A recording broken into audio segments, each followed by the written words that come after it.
Ушу Бала Саруу КЭСинде көп, мындайча айтканда, интернет булактарында, башка жерлерде көп сөздөр айтылып атат.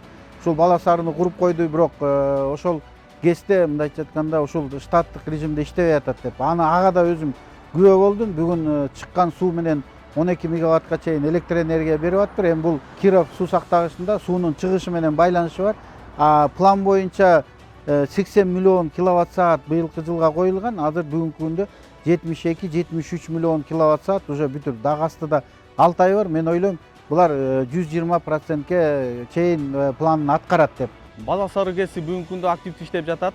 Бала Саруу КЭСинде 3 агрегат бар, үчөө тең толугу менен иштеп. Өндүрүлгөн электр энергия менен Манас районунун жана Айтматов районунун абоненттерди камсыздап жатабыз. Бул аябай бир чоң Талас областына жетишкендик деп толугу менен айта алам. Азыр суунун көлөмү азайгандыгына байланыштуу ар бир генераторду этапына өчүрөбүз. Биздин максат бир граммда сууну текке кетирбестен бардыгын через Бала Саруу КЭС аркылуу чыгарып калыш. Бул биздин максат ошол.